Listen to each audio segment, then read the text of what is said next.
मोदी सरकार अपने तीसरे कार्यकाल में पहला सबसे बड़ा और ऐतिहासिक बिल लोकसभा में पेश कर चुकी है। बीते 9 घंटे यानी 540 मिनट से ज्यादा समय से लगातार चर्चा जारी है। अंदर की तस्वीरें कुछ ऐसी सामने आ रही हैं। वक्फ बिल को आज मैं डिकोड करूं उसके पहले जरा लोकसभा की 9 घंटों की कार्रवाई को 90 सेकंड में ब्रीफ करता हूं ताकि आप पूरा रिवीजन कर लें। दोपहर ठीक 12 बजे इस बिल पर चर्चा की शुरुआत हुई। अल्पसंख्यक कल्याण मंत्री और संसदीय कार्य मंत्री किरेन रिजिजू ने इस बिल को पेश किया और बिल पर 9 घंटे से ज्यादा आज चर्चा हो चुकी है। अभी चर्चा के बाद थोड़ी देर में इस बिल पर वोटिंग की शुरुआत होगी, वो भी मैं आपको दिखाऊंगा। लेकिन आज इस बिल को पास करवाने में टीडीपी के 16 सांसद, जेडीयू के 12 सांसद और लोक जनशक्ति पार्टी रामविलास पासवान गुट के 5 सांसदों की भूमिका बहुत अहम रहने वाली है, क्योंकि इन तीनों ने इस बिल का समर्थन कर दिया और खुला समर्थन किया है।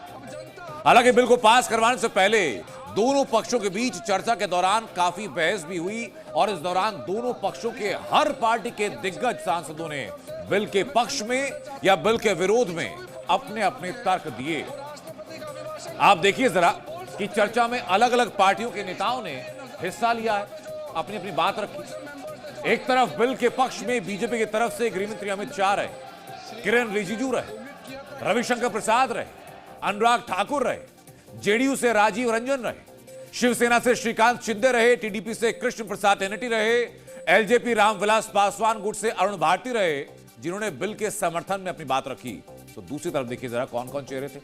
समाजवादी पार्टी के अखिलेश यादव रहे, कांग्रेस के गौरव गोगोई रहे, इमरान मसूद रहे, टीएमसी से कल्याण बनर्जी, शिवसेना उद्धव ठाकरे गुट से अरविंद सावंत, डीएमके से ए राजा ने बिल की मुखालफत में बिल के खिलाफ अपने तर्क रखे।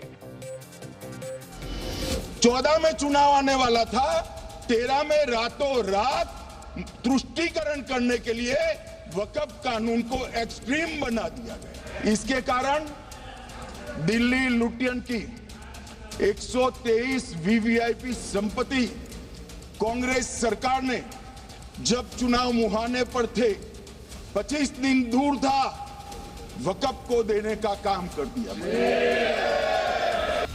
वक्फ बिल का लाना भाजपा की सियासी हट है।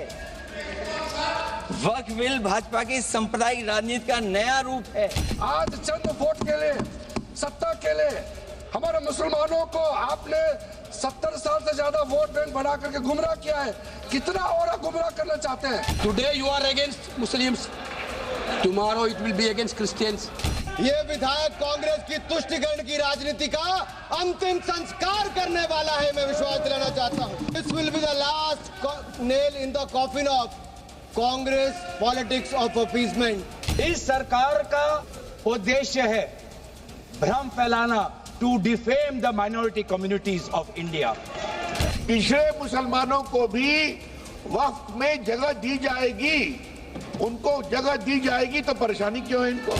Equitable access is not there in case of the Muslim. That is the reason we are opposing. 2013 में पाप किया था, उस पाप को समाप्त करके आज मोदी जी ने पारदर्शिता लाने का काम उसमें किया है। हमें सौगाते मोदी में सीट की सवैयां नहीं चाहिए, हमें सौगाते मोदी में ये कानून देने का काम कर लिए। सिर्फ धार्मिक पक्ष को लेकर के ही विरोध किया जाता है। धार्मिक पक्ष के अलावा भी वक्फ प्रबंधन का एक आर्थिक पक्ष है, एक सामाजिक पक्ष है, एक विधिक लॉ का पक्ष है। They have treated Muslims as nothing more than a word bank.